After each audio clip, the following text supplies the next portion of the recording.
Hey, thanks for making it to Veterans Info Tap. I'm glad you made it. Yes, the VA did confirm and has verified that they are adopting the 6.2% COLA to 2 different program benefits that they have, these monetary benefits. So we're going to see some pay bumps on these 2 programs beginning October 1st. This is in what, 4 days, 5 days? So I want you to be aware of this because a couple of different reasons. One, you're going to see a pay bump if you're in these programs. And 2, if you're not in one of these different benefit programs, you might want to consider it. Add additional income into your household and help you out while you're obtaining something great. So let me jump into it. Hit the thumbs up for me, subscribe, share with a friend, all that good stuff. I really appreciate it. If you're not a member, consider joining. It does help the channel and it helps me to find you in the comments. All right, so jumping into it here, there are 2 different monetary benefits within the VBA,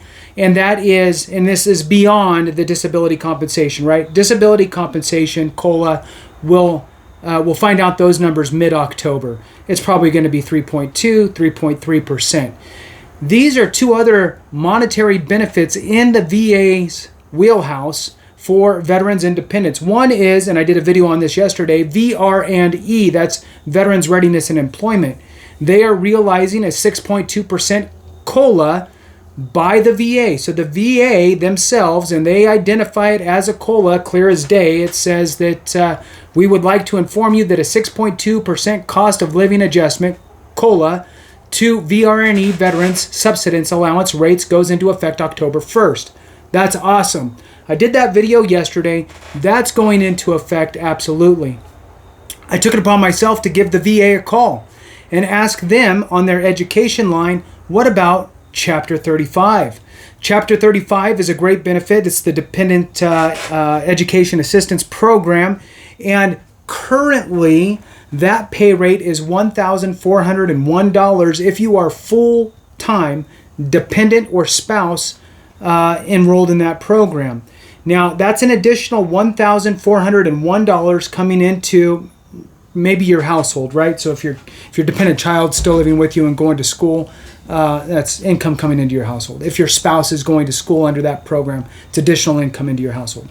$1,401. Now, here's the thing. That program, I called and asked, and yes, they are also going to be receiving a 6.2% COLA. So that's awesome. That's going to bump up that pay. What I'm going to do is I'm going to just give the brief overview on what the eligibility is and qualifications are for both of those programs. So VR&E is an employment program that often includes education. And you, as the veteran, get paid while you're in that program.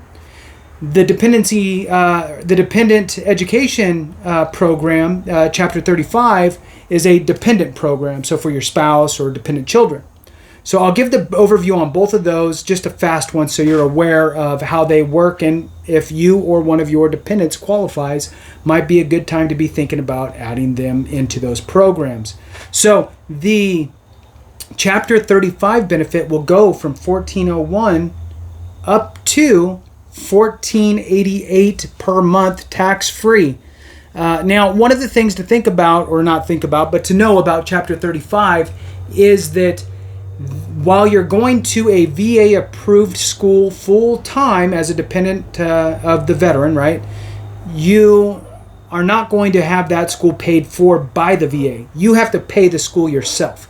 The VA will pay you that amount of money while you're going full-time every month, and it's up to you to then pay the school. So if you're going to a community college, a junior college, some sort of an online school where the tuition is not as much, then you're going to come out way ahead, right? So be thoughtful with where you enroll as far as that's concerned. So for full-time on the VR&E program, the Veterans Readiness and Employment Program, if you're full-time, let's just say that you have 2 dependents, right? So let's say you have a spouse and a dependent child. Your full-time pay will be $1,123.23. So now let's jump into the qualifiers here real quick.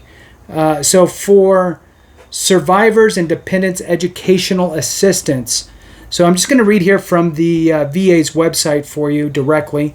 Learn about the Survivors and Dependent Education Assistance DEA program. It's also Chapter 35. If you're the child or spouse of a veteran or service member who has died, is captured, or missing, or has disabilities, you may be able to get help paying for school or job training through the DEA program, also called Chapter 35. Find out if you're eligible for this benefit. Am I eligible for education benefits through DEA program? You may be eligible for these benefits if both you and the veteran or service member meet these certain eligibility requirements. Remember that this is for your dependent spouse or children. One of the descriptions listed below must be true. The veteran or service member is permanently and totally disabled due to a service-connected disability or disabilities, right? So 100% rated. Or the veteran or service member died while on active duty or as a result of a service-connected disability. And I will tell you this, that on that note, died of a service-connected disability, if you're the surviving spouse of a veteran who passed away to a service-connected disability, you qualify for dependency indemnity compensation, and you can also get this school benefit on top of that, which is going to be $1,488 effective October 1st. The veteran or service member is missing in action or was captured in the line of duty by a hostile force, or the veteran or service member was forcibly detained or interned during or in the line of duty by a foreign entity. The veteran or service member is in the hospital or getting outpatient treatment for a service-connected permanent and total disability and is likely to be discharged for that disability effective December 23rd, 2006. So those are the list of qualifiers there for the veterans. If you're the child of a veteran or service member, If you're the child of a veteran or service member, you can get these benefits between the ages of 18 and 26 years old. Except in certain cases, you may be married or unmarried. If you're over 18 years of age and using DEA, you can't get dependency and indemnity compensation from us. You can't. If you're the dependent child, you cannot. It's one or the other. If you join the military, you can't use this benefit. So if you're the dependent child and you end up joining the military, you cannot receive both.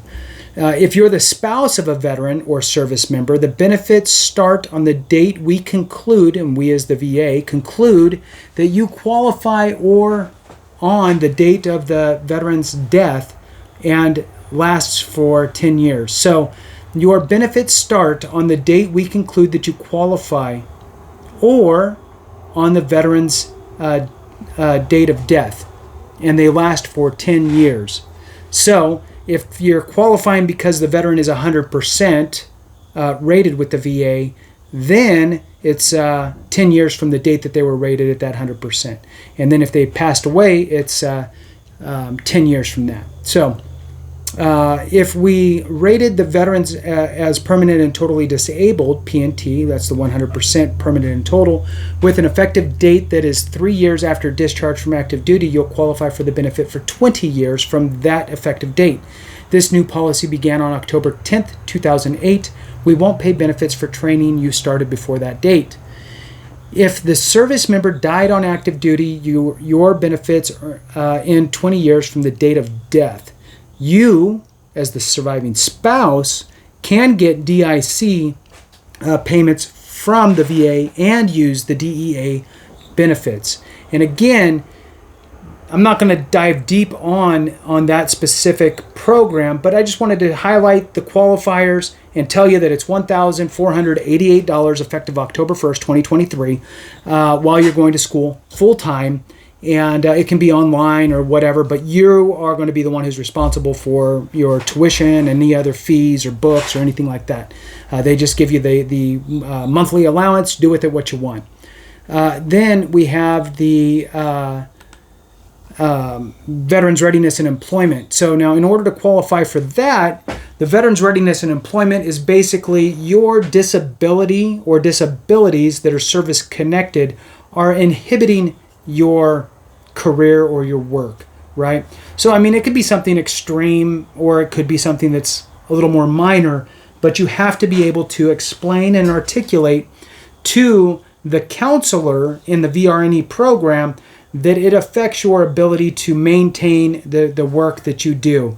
So once you get accepted into that program, you will receive that monthly stipend, or subsistence allowance is what they call it, while you're in that program. Now, there is one caveat. If you do have any post 9/11 GI Bill remaining, then you can substitute the subsistence allowance for the post 9/11 housing allowance, and they basically mirror it, and they will pay that out for you during the duration of your enrollment in the VR&E program.